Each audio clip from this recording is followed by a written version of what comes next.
Bonjour, bienvenue pour cette émission de Parlons Animé.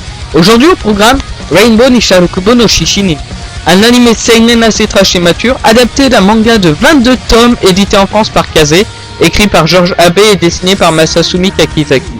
Parlons de l'animé.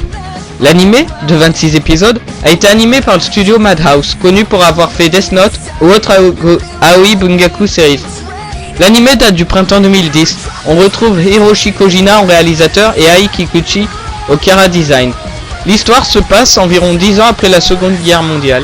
7 délinquants nommés Anchan, Mario, Heitai, Kaibetsu, Supon, Joe et Barimoto sont enfermés dans une maison de correction. Mais une fois dedans, ils découvrent l'horreur de la situation où la violence côtoie l'humiliation. Ils devront survivre dans ces conditions terribles jusqu'au jour où ils pourront sortir et voir un arc-en-ciel. Parlons des personnages. Mario Minakami a été arrêté pour avoir infligé des blessures à un de ses professeurs qui tentait de s'en prendre à une autre élève. Rokurota Sakuragi était là avant l'arrivée des 6 autres. Il s'est fait arrêter parce qu'il a tué ses propres parents pour une raison inconnue.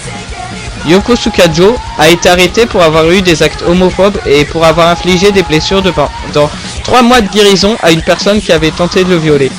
Noboru Maeda a été arrêté pour vol, escroquerie, fraude ainsi que d'autres crimes non élucidés. Ryuji Nomoto a été arrêté pour escroquerie, usurpation et vol. Il a fréquemment commis des crimes dans des centres commerciaux. Tadayoshi Toyama a été arrêté pour violence et faux emprisonnement. Il a impitoyablement frappé le petit ami de sa mère. Et enfin, Mansaku Matsura a été arrêté pour violence et consommation d'alcool. Il a perpétré des actes de violence en état d'ivresse. Ces personnages, ils semblent être de dangereux malades, et pourtant, la plupart ont été emprisonnés par erreur, ils ont chacun un lourd passé. Et encore, ce ne sont pas les pires. En effet, les personnages sont tellement méchants que t'as limite envie de les assommer. C'est le cas par exemple pour le gardien de prison qui n'hésite pas à battre les prisonniers ou à brûler leurs cellules, ou le médecin qui est un vieux pervers.